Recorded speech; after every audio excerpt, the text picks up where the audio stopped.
Olá, eu sou o Carlos Primati, sou pesquisador de cinema de horror, de tudo que tem relação com cinema fantástico, cinema de horror brasileiro principalmente e também toda a produção mundial. Estamos começando o canal Mondo Darko e nesse primeiro programa eu fui convidado para falar de filmes amaldiçoados. Eu fiz uma pequena seleção entre os meus filmes favoritos de terror que, por algum aspecto, por alguma história, geralmente de bastidores, a gente possa considerar como um filme amaldiçoado. Para começar, eu quero dizer que, particularmente, eu não acredito que um filme possa estar amaldiçoado no sentido sobrenatural, porque também a gente quer evitar que se cole, né, num filme de terror uma aura de desgraça, de tragédia que é atraído de repente porque você está mexendo com temas proibidos, né, está mexendo com além, com o sobrenatural, com almas, com demônios, invocações, magia negra, seja lá o que for. Ou seja, a gente quer evitar também que fique aparecendo um monte de fanáticos religiosos aqui falando, tá vendo, mexeu com o que não devia e castigaram essas pessoas. Mas eu sei que muita gente também traz isso, né, como um folclore que faz parte do filme e acaba até acreditando nisso. I cast you out, unclean spirit, Shove it up your ass in the name of our Lord Jesus Christ. Para deixar claro já um exemplo de onde eu quero chegar, eu vou falar um pouco do Exorcista, que é o filme de terror mais famoso da história do cinema. Por ser justamente um filme tão grandioso, que atraiu tanto público, que transformou a cara do gênero lá em 1973, né, quando foi lançado, é óbvio que surgem histórias de bastidores que acabam deixando a trajetória do filme um pouco mais problemática, como se o terror que existisse dentro do filme transbordasse para fora da tela e acabasse contaminando outras histórias.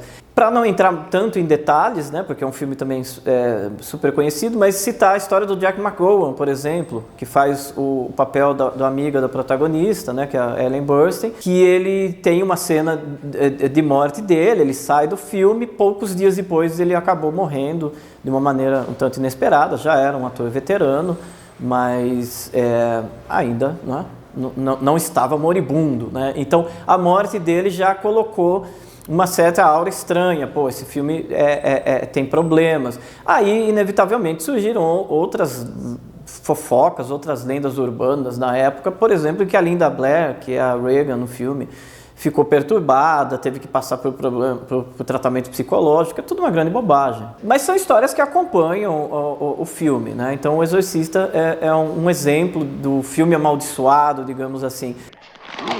Tem um documentário do Exorcista que o Max von Sydow é o primeiro que se adianta a falar que é uma grande bobagem acreditar que o filme estava tomado por maldição, tal. E ele até comenta que o irmão dele morreu enquanto ele fazia o filme, ou pouco antes, pouco depois, e que ele fala também que ele nunca relacionou uma coisa à outra, né? Mas, de qualquer maneira, pelo tema, né, do Exorcista, que é a possessão demoníaca, por todo o impacto que ele causou, o quanto o filme é dramático, as histórias e bastidores transformaram ele num filme que a gente pode considerar amaldiçoado.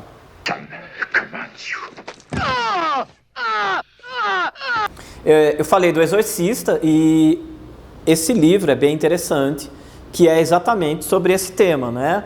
A bruxaria hollywoodiana, né? Morte e destino na fábrica dos sonhos. Então, é um livro que fala exatamente sobre filmes que sofreram algum tipo de maldição e que a morte saiu da ficção e acabou se tornando real. Aí outro filme que merece ser mencionado como um clássico do cinema de horror, que também tem uma história de bastidores bem pesada, é O Bebê de Rosemary, de 1968, dirigido pelo Roman Polanski.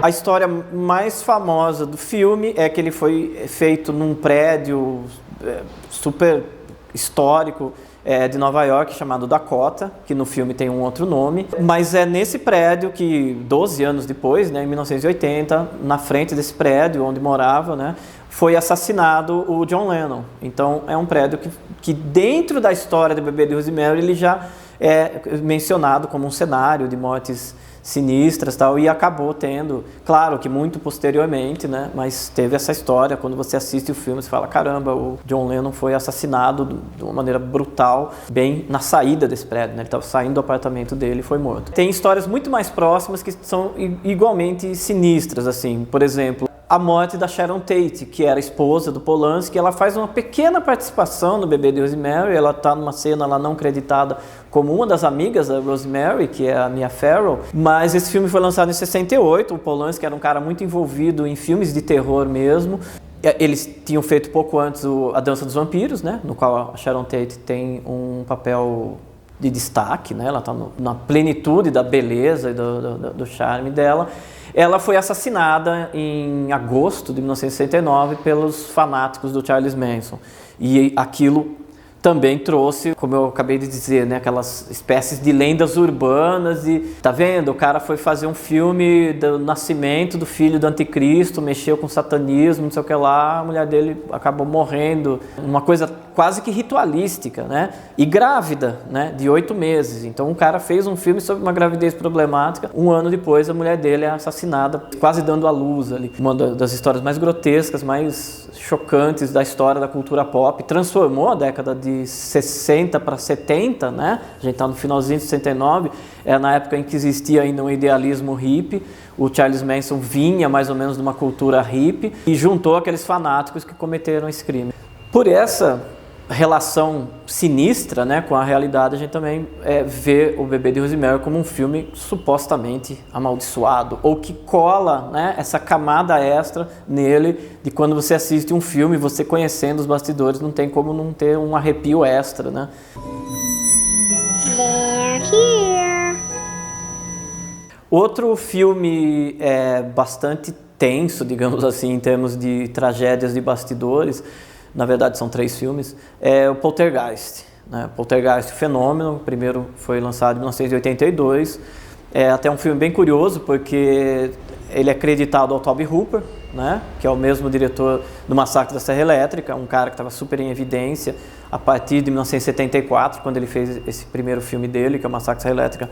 Ele estava com prestígio, porque foi um sucesso de bilheteria inesperado, e ele foi abordado pelo Steven Spielberg, que também estava em plena ascensão, ele estava fazendo o ET nesse ano, né, 1982, e o Spielberg chegou com o roteiro e com o produtor do filme para colocar o Tobe Hooper para fazer o Poltergeist. E eu falei que é curioso porque até hoje existe um debate que provavelmente nunca vai ser solucionado, quem afinal dirigiu o Poltergeist, né? Fica muito claro que é um filme do Spielberg, né? Que tem o dedo do produtor, ele também é roteirista, mas o crédito oficial é do Tobe Hooper. Mas independente disso, o que se colou ali como uma maldição do filme é que no primeiro filme tem uma atriz jovem que acabou nem ficando tão conhecida, porque justamente por causa da tragédia que envolveu ela, que é a Dominique Dune. Pouco depois do lançamento do filme, numa véspera de Halloween, ela foi assassinada pelo namorado dela. E, enfim, então quando você está assistindo aquele filme, tem uma personagem ali, super de boa, é adolescente da família, ali não tem nada muito dramático com aquela personagem, mas na vida real, né, nos bastidores, ela foi assassinada. Hi. Are you lost, sweetheart? E pouco tempo depois teve o Poltergeist 2. E quem assistiu o filme deve lembrar, primeiro, que o filme é meio esquisito, meio estranho, né? Não é um bom filme, né? Mas a melhor coisa do filme é um velho com um chapéu preto, cabelo muito branco, assim, que a gente nunca sabe se ele é um demônio, se ele é uma entidade, se ele é só um velho sinistro. E já era um velho também, mas eu não lembro ao certo se foi antes ou depois, eu acho que até ele morreu antes do filme ser lançado, então já postumamente tem aquele velho sinistro que morreu durante as filmagens em algum momento. De qualquer maneira, tem essa segunda morte no segundo filme. E o mais dramático de todos, né? Aí sim é uma coisa que a gente sente muito mais na época, eu lembro bem, foi uma notícia bem desagradável. A menininha que fez os 3 filmes, a Heather O'Rourke, né? Que era uma loirinha, fofinha, todo mundo lembra daquela menininha, Carol Ann, que está desde o primeiro Poltergeist. Ela foi crescendo, mas não cresceu tanto assim, né? Ela era muito pequenininha, ainda criança ela fez o Poltergeist 3, e morreu de uma doença congênita, né? Foi uma coisa bem dramática, mas era uma doença que ela já tinha, aquelas doenças misteriosas que a pessoa nasce e vive o quanto é possível, né? E acaba falecendo. Não foi nenhum acidente, não foi assassinado, não foi nada criminoso, digamos assim, mas foi uma coisa triste. Mas o Poltergeist também tratando de uma maneira meio relativa essa questão de filme amaldiçoado, né? Uma série que quando a gente assiste tem essa triste história de bastidores de morrerem pessoas envolvidas em cada um desses 3 filmes. Eu já falei de grávidas assassinadas, já falei de adolescentes assassinados, já falei de criança morrendo, e agora eu vou falar de um animal, né? O Cemitério Maldito Novo, que é um filme que faz uma releitura da obra do Stephen King, que já tinha sido filmado em 1989 pela Mary Lambert, teve uma nova versão cinematográfica agora, um pouquinho mais elaborado. E a grande estrela do filme, que foi promovido muito assim desde os primeiros cartazes, as primeiras imagens, era o gato, que é o Church, né? O gato que, para quem já conhece a história, e é praticamente impossível não conhecer a história do Cemitério Maldito, é que o gato da família vai morrer, eles vão enterrá-lo nesse cemitério indígena, cemitério que é maldito, né, segundo a tradução do título, e ele vai voltar vivo de novo, mas ele vai voltar uma criatura agressiva, né? Então a gente descobre no transcorrer do filme que quem é enterrado ali volta um tanto estranho, né? Volta meio zumbi, meio doppelganger, né? Volta uma criatura sinistra. E aí, como eu falei, o material de divulgação, a peça de divulgação era o gato.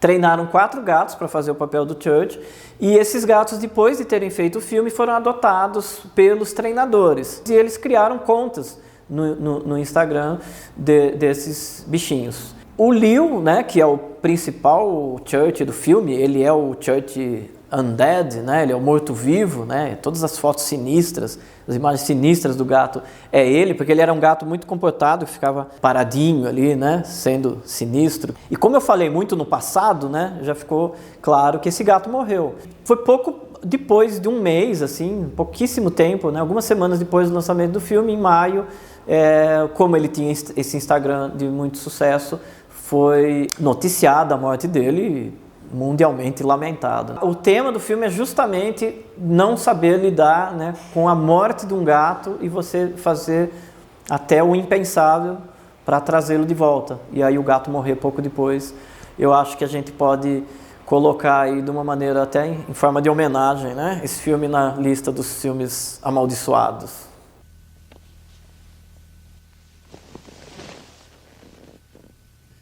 What are you doing?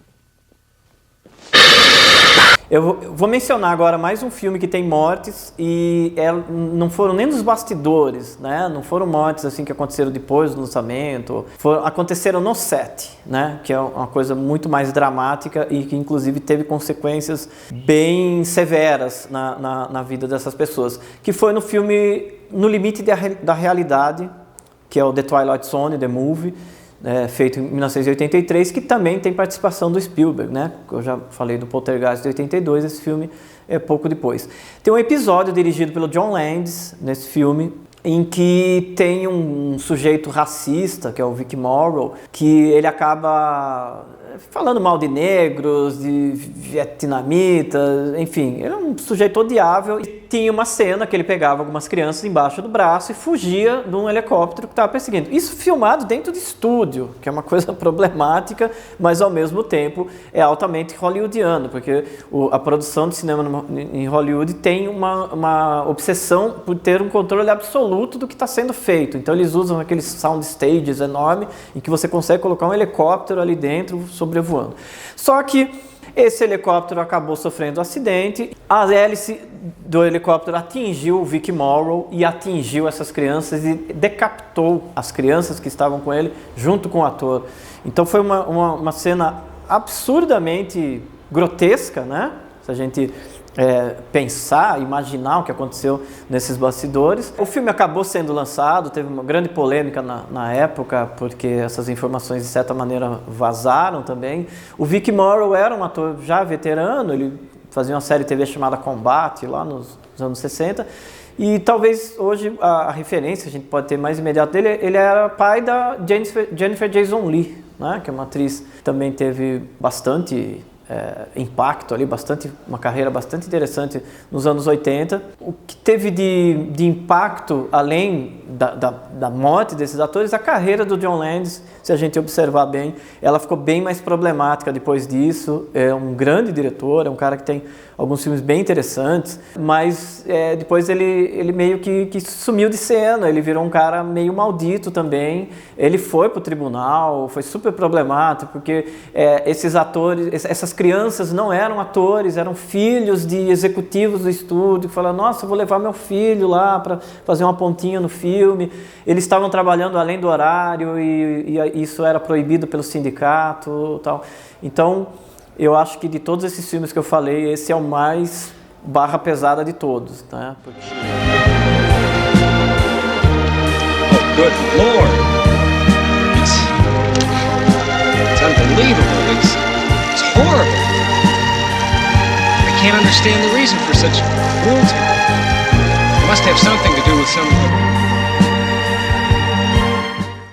Eu vou falar agora de um outro tipo de filme maldito, que é uma maldição que, digamos assim, o filme traz com ele próprio, né? Ele vai em busca disso, que é o Canibal Holocausto. Canibal Holocausto ele faz parte do ciclo de filmes de canibais feitos na Itália a partir do início dos anos 70, lá por volta de 1973, 74, começaram as produções que basicamente eram... histórias de um homem branco que se aventura na selva e acaba descobrindo tribos de canibais e tem o pior fim possível diante dessa ameaça desses índios. Aí o Ruggero Deodato, esse livro aqui ele é sobre a carreira do Deodato, ele fez esse filme em 1980, filmado na Amazônia, uma cidade chamada Letícia, e ele colocou um grupo de documentaristas dentro desse filme que se aventuram pela selva para produzir uns documentários sensacionalistas mesmo sobre os índios. Quem assistiu o filme conhece bem a história, eles são os verdadeiros vilões do filme, porque eles que provocam os índios e incendeiam as casas deles, etc. E esses documentaristas são massacrados, são mortos e comidos ali pelos índios. A gente já sabe isso desde o começo do filme, porque ele é narrado no estilo do found footage, ou seja, os rolos de filmes que eles registraram lá na selva são encontrados e a gente assiste esse filme. Inclusive, a história mais famosa que tem relativo ao Canibal Holocausto, assim, nos tempos mais modernos, é que A Bruxa de Blair, que foi feita em 1999, ou seja, quase 20 anos depois, se apropriou dessa linguagem, desse estilo narrativo e acabou criando uma coisa que na época foi tido assim como uma grande novidade, mas na verdade a gente pode falar que, assim, que o Canibal Holocausto é o pai, né? É o gestor desse estilo narrativo. E quando o Deodato fez esse filme, ele chamou esses 4 atores para compor esse núcleo dramático e eram atores todos iniciantes. A partir de agora eu vou contar uma história que o Deodato conta ela sim, e a gente é obrigado a acreditar que sim. Quando ele contratou esses atores, ele disse o seguinte, esse filme vai fazer muito sucesso, vai causar muita controvérsia e muita gente vai acreditar que o que está sendo mostrado na tela realmente aconteceu. Então, eu quero que vocês desapareçam de circulação por 1 ano, não façam mais nenhum filme, não apareçam em nenhum lugar, porque as pessoas vão acreditar que vocês realmente morreram no filme. Ok, até aí. Só que o filme também, hoje em dia, ele é mais famoso pela crueldade com os animais que ele mostra. Então, não é verdade, vamos deixar de lado as pessoas por enquanto e falar dos animais. Então, tem uma cena muito chocante que, para quem tem alguma sensibilidade com a vida animal, dificilmente sai imune de uma cena dessa. Os personagens retiram de um rio uma tartaruga enorme e esquartejam ela, ainda viva. E outros animais são mortos durante o filme. Tem um coati, tem um porquinho e tal. E essas cenas, que são indubitavelmente realistas, né? Em 1980 ninguém era capaz de produzir um efeito especial dessa natureza. Então, claramente, você olha para aquilo e fala assim, cara, eles mataram realmente esses animais em cena. E tinha uma lei na Itália que dizia que você não podia matar animais por fins de entretenimento. E um filme é um entretenimento, é uma diversão. Então eles estavam matando animais para fazer esse filme. O Deodato foi parar no tribunal, acusado dessas crueldades animais, que é impossível de se defender, né? Porque elas estão registradas em filme, mas também foram investigadas as mortes dos atores dentro da história. Porque ele fez um filme tão convincente que fala assim, tá, até aqui é tudo tão convincente, né? A gente tá vendo que essa progressão de violência que passa dos animais para as pessoas, então esses 4 atores, assim, esses 4 documentaristas, praticamente anônimos, né? Não fizeram mais nenhum filme depois daquele, também devem ter morrido. Aí, de novo, segundo a versão do Deodato, ele teve que procurar esses atores espalhados pelo mundo, um estava nos Estados Unidos, outro estava na Europa, não sei o que, e levaram os 4 vivos para o tribunal para falar, olha aqui, essas pessoas estão vivas, eu não matei ninguém. Tal. Mas isso não bastou para livrar a cara dele, mas não bastou para tirar esse estigma, né, essa marca no Cannibal Holocaust como um filme maldito, um filme amaldiçoado. Snuff, the film that could only be made in South America, where life is king. Eu falei do Cannibal Holocaust, que tem essa história de bastidores bem peculiar, mas também tem os filmes Snuff. Esse aqui é um livro, né, da história da morte no cinema, do mundo ao Snuff. E eu vou falar sobre esse filme, inclusive tem essa relíquia de quando o VHS tinha alguma relevância, então eu queria muito assistir esse filme e acabei comprando esse VHS importado e tive um tremendo impacto quando vi esse filme e eu vou contar qual que é essa história. Em meados dos anos 70, se espalhou uma lenda urbana, de novo, principalmente por Nova York, de que estavam sendo exibidos filmes snuff, cobrando até $100 por sessão por cada espectador. E o snuff eram filmes em que supostamente a pessoa que estava sendo mostrada, sendo retratada no filme, realmente era assassinada. Você fazia um filme em que você contratava um ator, uma atriz geralmente, né? Geralmente eram mulheres, e sem ela saber, obviamente, ela ia encenar, né?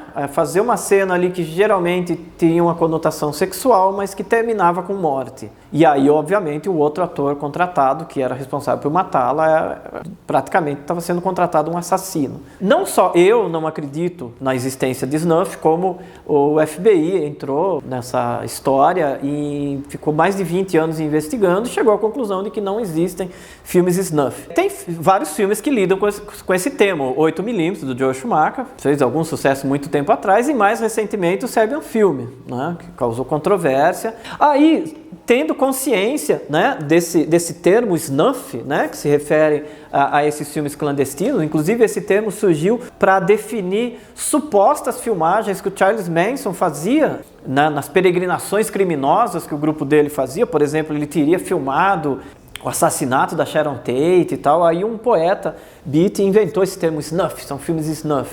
Mas ciente disso, um distribuidor de filmes de terror, filmes que a gente chama de exploitation ou sexploitation, né, filmes altamente apelativos de Nova York, chamado Alan Shackleton, ele lembrou que ele tinha nas prateleiras um filme, uma produção americana, filmada na Argentina, um filme super obscuro e muito ruim, chamado The Slaughter, que era justamente inspirado no Charles Manson. E aí ele lembrou, pô, Snuff tem a ver com Charles Manson. Chegou esse filme feito por um casal aí, que é o Michael e a Roberta Findlay, que é sobre o Charles Manson, mas o filme é muito ruim, de 1971. Aí ele teve a ideia, falou assim, eu vou mudar o nome para Snuff, vou cortar os créditos, não tem crédito de abertura, não tem créditos finais, não identifica nada no filme, vou filmar uma cena de snuff legítima para colocar no filme e fazer barulho. Aí ele contratou uma equipe, quem assistiu o Snuff vai ter essa experiência, o filme é interrompido quando ele está perto do final e aquela cena que você está vendo ali como parte do drama, ele passa a ser os bastidores, né, mostrando as pessoas que estão filmando aquela cena, aí chega um cara e assassina a mulher. Eu não consigo lembrar na época se eu acreditava no Snuff quando eu comprei esse VHS, mas eu lembro que quando eu assisti essa cena, eu fiquei absolutamente chocado. Eu lembro que eu fiquei na ponta da cama, com a respiração assim, tipo, cara, que coisa chocante. Mas é uma cena super tosca e mal feita.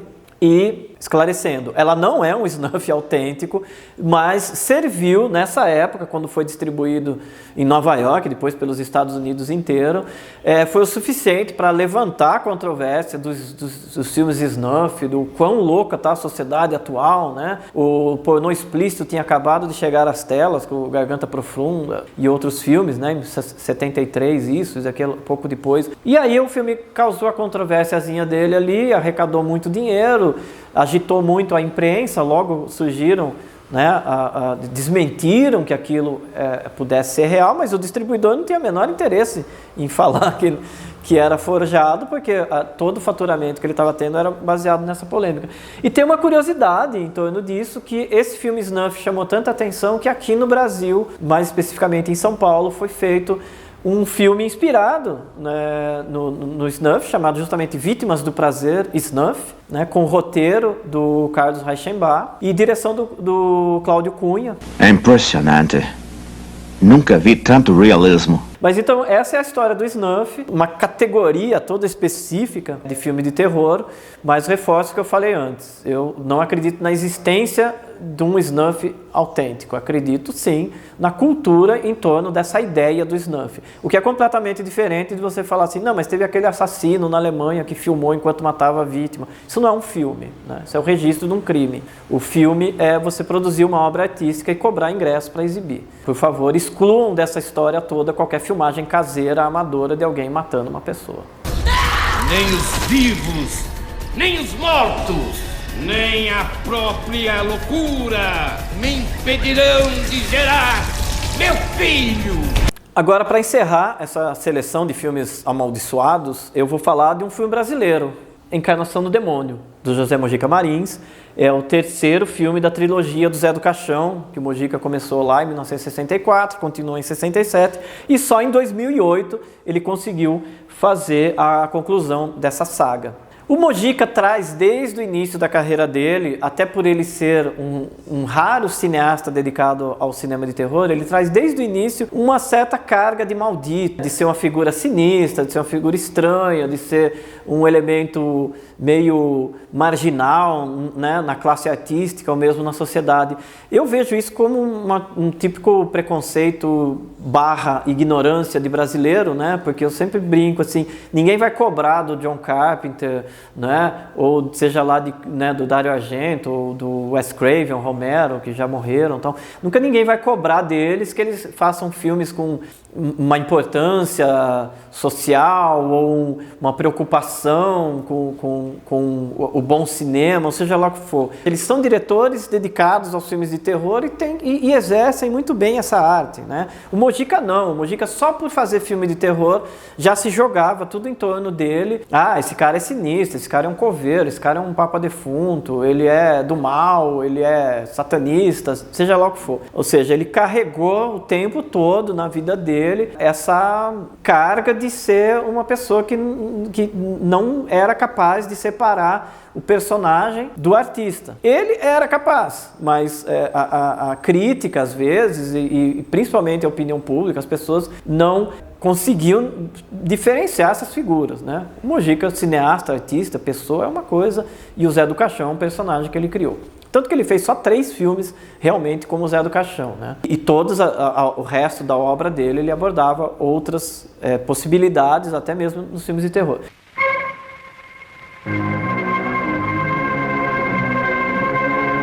Mas eu estou contando tudo isso porque tudo que acontecia na vida profissional do Mojica trazia um pouco essa coisa do maldito. Então tem uma história muito tragicômica, né? Num dos primeiríssimos filmes do Mojica, antes mesmo dele fazer filme de terror, uma das atrizes acabou morrendo pouco tempo, durante as filmagens, né? Pouco depois de fazer uma cena, ela acabou morrendo, uma moça, uma pessoa jovem e tal. E aí já começaram a falar assim, pô, os filmes do Mojica trazem azar para as pessoas e tal. Aí a parte tragicômica é o Mojica contando, pô, eu fiz a cena com a mulher, ela vai lá, come uma feijoada e vai nadar, morre por causa disso e a culpa é minha.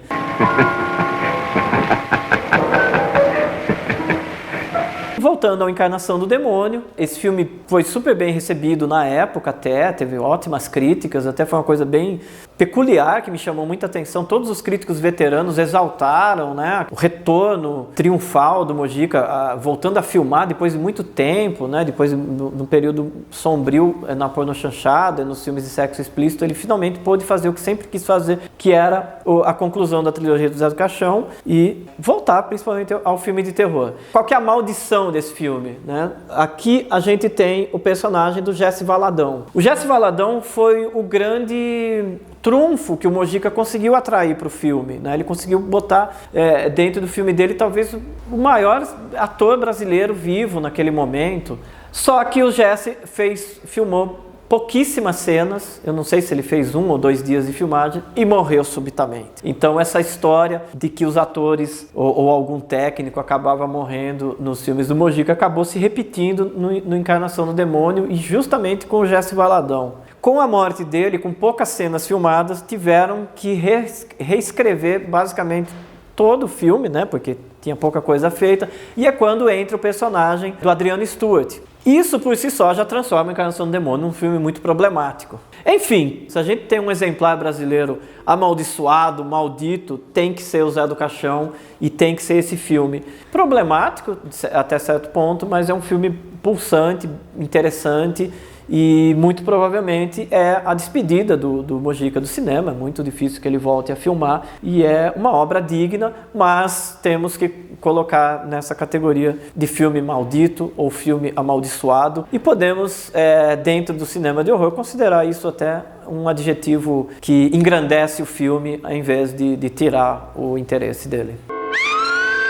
O cinema de horror, né, o cinema fantástico em geral, mas principalmente o cinema de horror, ele tem características muito particulares, né, muito peculiares. Então, quando a gente fala do filme maldito, né, do filme amaldiçoado, do filme que tem uma história sinistra por trás, né, ou de bastidores, ou alguma coisa dramática, trágica que tem acontecido nas filmagens, isso acaba acrescentando um interesse extra pelo filme, porque afinal de contas o filme de terror ele está sempre lidando com a morte, né? Está sempre lidando com a morte de uma maneira fictícia, de uma maneira alegórica, mas o tempo todo a gente está se preocupando com esse tema que domina o ser humano, né? Como lidar com a morte, como superar a morte, como vencer a morte, né? Então, quando a gente tem uma série de filmes em que a gente sabe que a realidade, né, e a ficção estão meio borradas, estão meio misturadas, é natural que a gente enxergue naquele filme um material muito mais interessante até para pensar, para filosofar, para divagar sobre o que é o significado de tudo isso, né? O significado principalmente da vida e da morte, usando o cinema de terror como uma maneira divertida de fazer isso, né? E não precisar fazer terapias né, e outros tipos de tratamento, e sim usar o cinema como essa diversão que também serve para reflexão. Com isso eu quero dizer que esses filmes que são algo além de filmes de terror, né? Eles são filmes às vezes polêmicos, às vezes amaldiçoados, às vezes controversos, banidos, e todos esses adjetivos pesados normalmente acabam colocando um interesse maior no filme, ao invés de fazer com que ele fique vazio de interesse.